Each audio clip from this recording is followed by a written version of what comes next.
এটি বান্দরবন কক্সবাজার নয়, এটি আমাদের কুষ্টিয়া। হ্যাঁ সত্যি, এটা আমাদের কুষ্টিয়ায় অবস্থিত বাঁশবাগান ক্যাফে। বাসা থেকে 2 টুনাটুনি পিচ্চিকে নিয়ে বেরিয়ে পড়লাম বাঁশবাগান ক্যাফের উদ্দেশ্যে, যেটা আমাদের কুষ্টিয়া লোকেশনে। আমাদের আয়াতপুরি আবার কোথাও গেলে সেই ঘুম দেয়।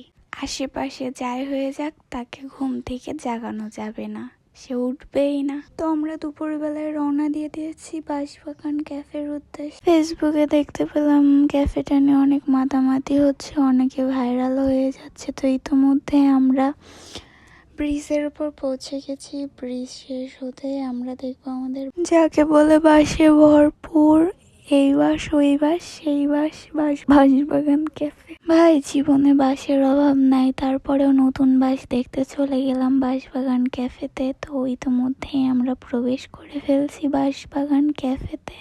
ভেতরে ঢুকতেই দাদাদের দেখতে পেলাম, দিদিদের দেখতে পেলাম, সবাই বসে আছে চা খাওয়ার জন্য।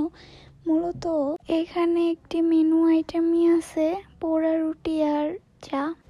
সাথে সাথে অর্ডার দিয়ে আমরা ঘুরতে শুরু করলাম। ঘুরতে ঘুরতে আমরা বাঁশের উপরে চলে গেলাম, মানে ছাদে।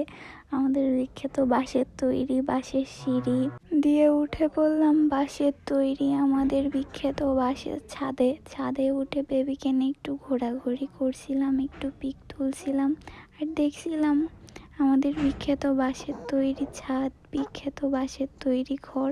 জীবনে তো বাঁশের অভাব নাই, তাই ভালোই লাগতেছে বাঁশবাগান ক্যাফে। শুধু বাঁশ আর বাঁশ। ইতোমধ্যে চলে আসছে আমাদের রুটি, আমি খাওয়া শুরু করে দিয়েছি আর সে আমার পুচকিকে ধরে রাখছে।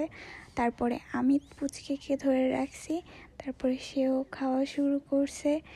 এভাবেই দুজনের চলতে আছে টোনাটুনির সংসার। সবাই দোয়া করবেন। তারপর টোনাটুনি রওনা দিলাম বাসার উদ্দেশ্যে।